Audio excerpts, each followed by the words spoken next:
एक third variable का use करके।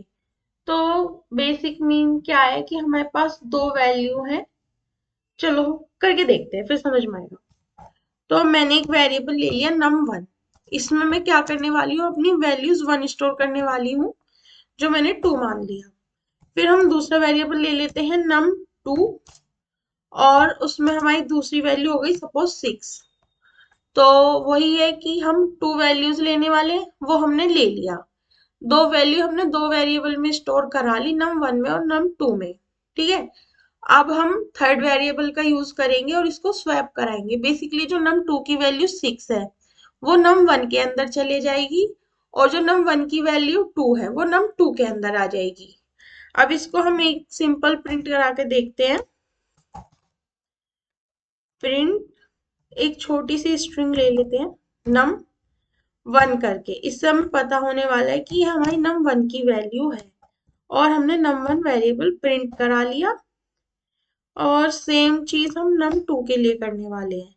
मैं इसको कर क्यों रही हूँ, जिससे कि हमें शुरू से अपने सॉल्यूशन के साथ साथ अपना क्वेश्चन भी दिमाग में रहे कि हाँ हम क्या कर रहे हैं। ओके।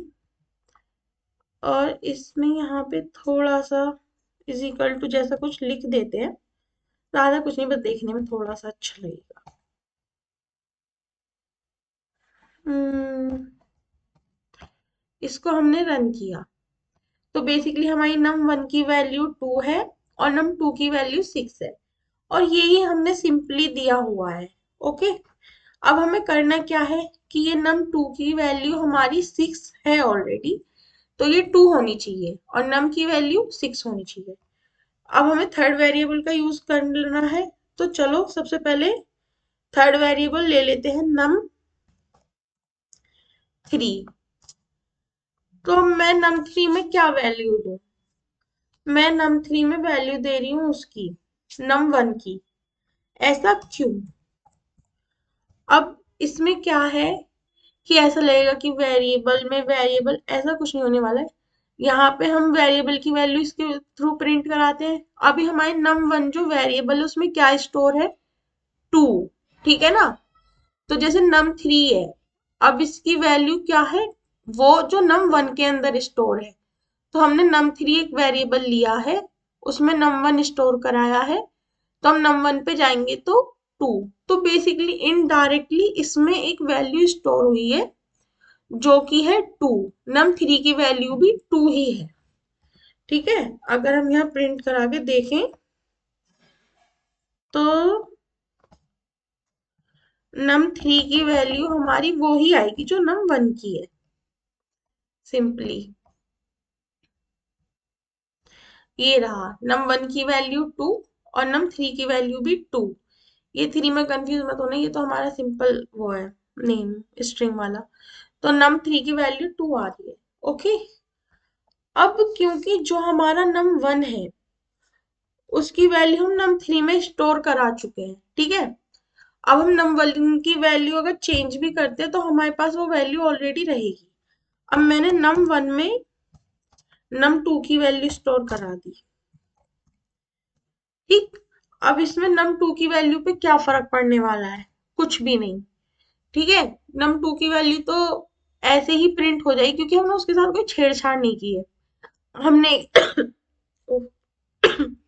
एडिटिंग सीखनी पड़ेगी ये अपनी खांसी छुपाने के लिए। तो जो हमने एक नया वेरिएबल लिया है num3, उसमें num1 की वैल्यू स्टोर करा दी। ठीक है। यहाँ तक num1 की वैल्यू भी हमारी सेम ही है, क्योंकि यहाँ पे हमारा num1 2 आ रहा है और 3 में हमने 1 स्टोर कराया है, तो 3 की वैल्यू भी 2 आई है। ठीक है ना। अब हमने यहाँ num1 के साथ थोड़ी छेड़छाड़ करी है, और उस num1 में हमने num2 की वैल्यू कर दी। इसका अब क्या मतलब हुआ, जो हमारा ये num3 है इसकी वैल्यू तो हमारी 2 आने वाली है, क्योंकि num1 इसमें सबसे पहले स्टोर हुआ है। अब जो num1 है उसमें हमने num2 स्टोर करा दिया, तो जो हमारी ये num1 की वैल्यू है ना, अब इसमें वो वैल्यू आएगी जो num2 में है, यानी 6। तो हमारी num1 की वैल्यू 6 हो चुकी है, और जो num2 है उसकी भी 6 आएगी और num3 की आएगी 2। करते हैं रन। यस, num1 की वैल्यू 6 आई है, ये रहा। तो हमारा अब num1 की वैल्यू 6 आई, यानी हम एक चीज स्वैप कर चुके हैं। ठीक है ना। ये रहा, num2 की वैल्यू हमारी 6 थी और num1 की वैल्यू 2 थी। तो हमें अपना num1 6 करना था और जो num2 है उसको हमें 2 करना था, क्योंकि इनकी वैल्यू स्वैप करनी थी बेसिकली। क्रॉस की 6 को 1 के पास पहुंचाना है num1 के पास, और 2 को num2 में लेके आना है।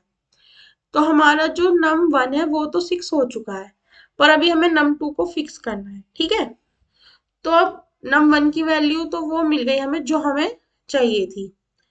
और अब हम क्या करने वाले हैं, अब हम num2 में वैल्यू स्टोर करेंगे। num2, इसमें हम किस चीज की वैल्यू स्टोर करेंगे, num3 की। अब ऐसा हमने क्यों किया है, देखो, num3 हमने एक तीसरा वेरिएबल लिया।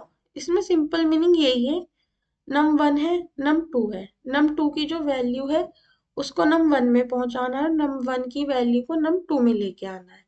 हमें एक थर्ड वेरिएबल का यूज करना है जो num3 हो गया।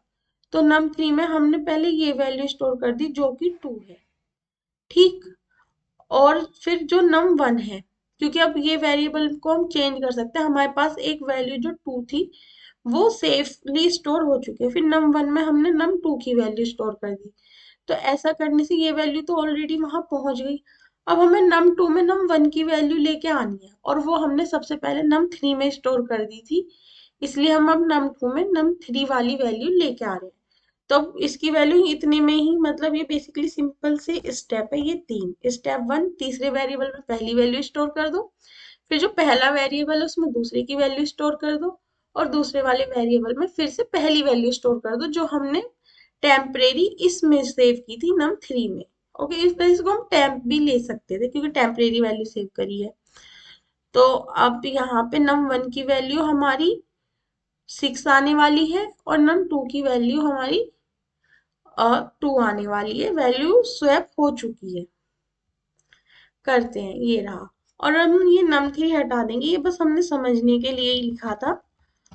और ये सिंपली तो इतना ही है। वैसे एक इसका लॉजिक वो भी है कि ये वैल्यू हमें स्वैप करनी है यूजिंग थर्ड वेरिएबल की जगह आप इसको विदाउट यूजिंग थर्ड वेरिएबल कर देना, मतलब इन दोनों का ही यूज करके इनकी वैल्यू स्वैप करने की कोशिश करना। सॉल्यूशन तो यूट्यूब पे मिल जाएगा, पर फिर भी खुद से कोशिश करना। चलो, आज की वीडियो के लिए इतना ही। Bye bye. एक सेकेंड, अभी